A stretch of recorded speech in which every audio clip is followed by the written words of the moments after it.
ബീഹാർ മുഖ്യമന്ത്രിയായി നിതീഷ് കുമാർ വീണ്ടും ഇന്ന് അധികാരമേൽക്കും. 10ാം തവണയാണ് നിതീഷ് ബീഹാർ മുഖ്യമന്ത്രിയാവുന്നത്. രാവിലെ 11 മണിക്ക് ഗാന്ധി മൈതാനിയിലാണ് സത്യപ്രതിജ്ഞാ ചടങ്ങുകൾ. ഗവർണർ ആരിഫ് മുഹമ്മദ് ഖാൻ സത്യവാചകം ചൊല്ലിക്കൊടുക്കും.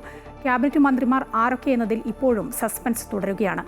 ആഭ്യന്തരമന്ത്രി പദം JDU വിട്ടുകൊടുക്കാത്ത സാഹചര്യത്തിൽ സ്പീക്കർ പദവിയിൽ BJP നേതാവ് എത്തും എന്ന് കേൾക്കുന്നു. പ്രധാനമന്ത്രി നരേന്ദ്രമോദി ഉൾപ്പെടെയുള്ള പ്രധാനപ്പെട്ട നേതാക്കൾ സത്യപ്രതിജ്ഞാ ചടങ്ങിന്റെ ഭാഗമാകും. സത്യപ്രതിജ്ഞയോട് അനുബന്ധിച്ച് കനത്ത സുരക്ഷയാണ് ബീഹാറിൽ ഒരുക്കിയിട്ടുള്ളത്. കൂടുതൽ വിവരങ്ങളുമായി വീണ്ടും പ്രശാന്ത് ചേരുകയാണ്. പ്രശാന്ത്, ഇന്നിപ്പോൾ 11 മണിക്കാണല്ലോ ബീഹാറിൽ നിതീഷ് കുമാർ 10ാമതും മുഖ്യമന്ത്രിയായി സത്യപ്രതിജ്ഞ ചെയ്ത് അധികാരമേൽക്കുന്നത്. മറ്റ് ക്യാബിനറ്റ് മന്ത്രിമാർ ആരൊക്കെയായിരിക്കും എന്ന കാര്യത്തിലാണ് ഇനിയിപ്പോൾ ഒരു തീരുമാനം വരേണ്ടത്.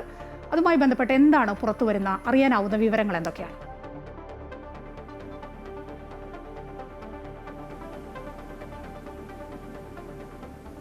മായ, ഇക്കാര്യത്തിൽ ഒരു നിർണായക ചർച്ച ഇന്നലെ രാത്രി വൈകി പട്നയിൽ നടന്നിട്ടുണ്ട്. കേന്ദ്ര ആഭ്യന്തരമന്ത്രി അമിത്ഷാ ഉൾപ്പെടെയുള്ളവർ, ധർമ്മേന്ദ്ര പ്രധാൻ ആയിരുന്നു ബീഹാറിന്റെ ചുമതല. അദ്ദേഹം ഉൾപ്പെടെയുള്ള ആളുകൾ ഈ യോഗത്തിൽ പങ്കെടുത്തിട്ടുണ്ട്.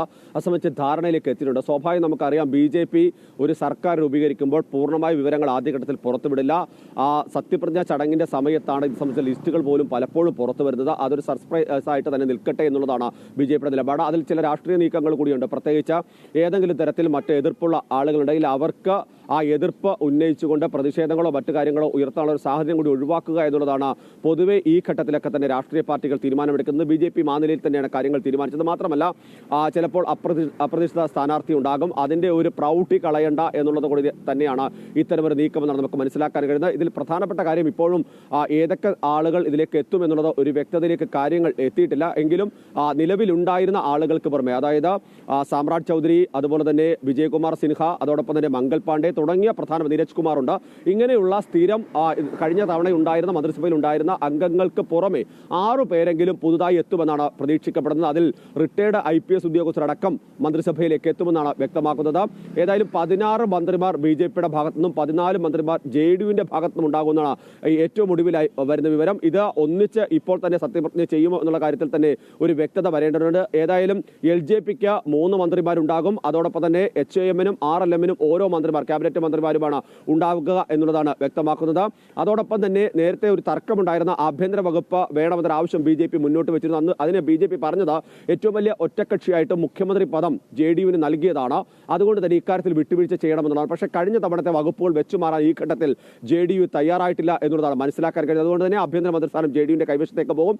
അതിന് പകരമായി നേരത്തെ തീരുമാനിച്ചിരുന്നത് പോലെ, അല്ലെങ്കിൽ മുന്നോട്ട് പോയിരുന്നത് പോലെ തന്നെ സ്പീക്കറുടെ പദം BJPക്ക് തന്നെയായിരിക്കും നിലനിർത്താൻ കഴിയുക. പ്രേംകുമാർ പ്രധാനപ്പെട്ട നേതാവ് കൂടിയാണ്. അദ്ദേഹമാണ് സ്പീക്കർ പദവിയിലേക്ക് എത്തുക എന്നുള്ളതാണ് നമുക്ക് മനസ്സിലാക്കാൻ കഴിയുന്നത്. കഴിഞ്ഞ തവണ നന്ദകിഷോർ യാദവ് ആയിരുന്നു. അദ്ദേഹം ഇത്തവണ മത്സരിച്ചില്ല. അതിന് പകരം പ്രേംകുമാർ എത്തും. അതോടൊപ്പം തന്നെ അങ്ങനെ വരുമ്പോൾ ഡെപ്യൂട്ടി സ്പീക്കർ പദവിയിലേക്ക് JDUവിന്റെ അംഗത്തിന് തന്നെയായിരിക്കും സാധ്യത എന്നാണ് മനസ്സിലാക്കാൻ കഴിയുന്നത്. ഇനി LJP കൃത്യമായ രാഷ്ട്രീയം പറഞ്ഞ് വളരെ കൃത്യമായി തന്നെ വലിയ വോട്ട് നേടാനും കൂടുതൽ അംഗങ്ങളെ വിജയിപ്പിക്കാനൊക്കെ കഴിഞ്ഞിട്ടുണ്ട്. അങ്ങനെയാണെങ്കിൽ LJPയിലേക്ക് ഇത്തരം കാര്യങ്ങൾ എത്തുമോ എന്നുള്ളത് കൂടി പ്രധാനപ്പെട്ട വിഷയം തന്നെയാണ്. ഏതായാലും ചില അതൃപ്തികൾ ഇതുമായി ബന്ധപ്പെട്ട് നിൽക്കുന്നു എന്നുള്ളത് വസ്തുതയാണ്. പക്ഷേ ഇത് BJP സംവിധാനം തന്നെയാണ്. സ്വാഭാവികമായും ഇതിൽ കൂടുതൽ തർക്കങ്ങളിലേക്ക്, മറ്റ് നടപടികളിലേക്ക് പോകാനുള്ള സാധ്യതയില്ല. പ്രശ്നങ്ങൾ പരിഹരിക്കും. അതോടൊപ്പം തന്നെ പ്രധാനപ്പെട്ട കാര്യം, വലിയ രീതിയിലുള്ള ഒരു സത്യപ്രതിജ്ഞാ ചടങ്ങാണ് പ്രധാനമായും ഗാന്ധി മൈതാനത്ത് ക്രമീകരിച്ചിട്ടുള്ളത്. പ്രധാനമന്ത്രി നരേന്ദ്രമോദി, ഒപ്പം തന്നെ BJP ഭരിക്കുന്ന സംസ്ഥാനങ്ങളിലെ മുഖ്യമന്ത്രിമാർ, ഉപമുഖ്യമന്ത്രിമാർ, മറ്റ് പ്രധാനപ്പെട്ട നേതാക്കൾ, കേന്ദ്രമന്ത്രിമാർ എല്ലാവരും തന്നെ ഈ ചടങ്ങിൽ പങ്കെടുക്കുകയും ചെയ്യും.